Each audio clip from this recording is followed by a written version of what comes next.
안녕하세요. 부르기TV 부르기입니다. 상담을 하다 보면 그런 질문을 많이 받습니다. 저는 대출을 받았고 잘 갚고 있습니다. 연체를 한 적도 없습니다. 그런데 신용 등급이 낮습니다. 왜 그런가요? 신용대출을 받아도 높은 등급을 유지하는 사람이 있고 그렇지 않은 사람이 있습니다. 그 차이는 크게 세 가지 이유 때문입니다. 지금부터 하나하나 설명드리겠습니다. 첫째, 돈을 빌려도 연체율이 높은 금융사에서 돈을 빌립니다.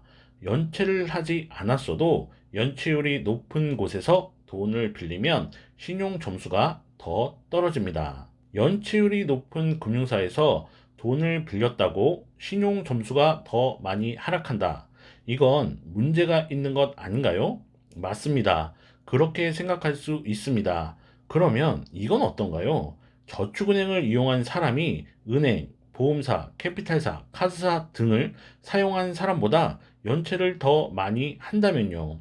그럼 저축은행을 이용한 사람의 신용 점수가 더 낮은 것이 정상 아닐까요? 금융위원회 19년 5월 16일 보도 자료 중 일부 내용입니다.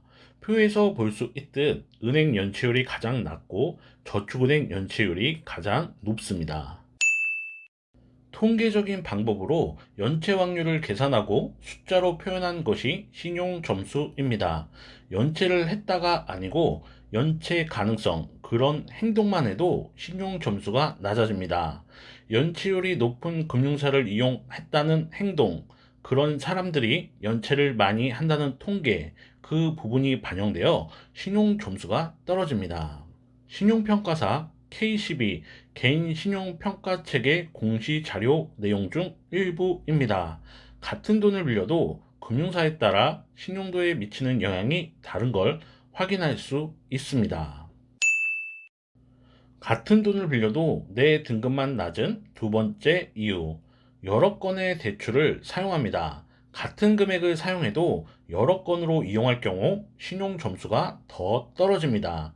그 이유는 한 건으로 사용하는 사람보다 여러 건으로 사용하는 사람의 연체율이 높기 때문입니다.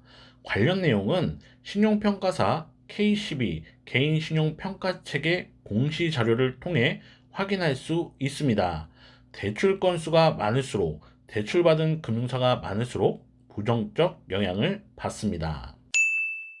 같은 돈을 빌려도 내 등급만 낮은 세 번째 이유, 잦은 대출. 대출을 받으면 신용점수가 떨어지고 시간이 지나면서 회복됩니다. 회복되는 시간이 필요합니다. 그런데 또 대출을 받습니다. 혹은 짧은 기간 받고 갚기를 반복합니다. 대출 후에는 충분한 회복 기간을 가져야 합니다. 그래야 대출로 인한 부정적 영향은 해소되고 높은 등급을 유지할 수 있습니다. 현금 서비스도 문제가 될 수 있습니다. 현금 서비스의 정식 명칭은 단기 카드 대출입니다. 습관적으로 활용할 경우 갚아도 여러 건의 대출 기록이 남아 부정적 영향을 줍니다. 같은 돈을 빌려도 내 등급만 낮은 이유, 이젠 아시겠죠? 다음 영상에서는 구체적인 사례를 들어 설명드리겠습니다. 대출로 인해 떨어진 등급을 어떻게 올리고 대환했는지 설명드리겠습니다. 감사합니다.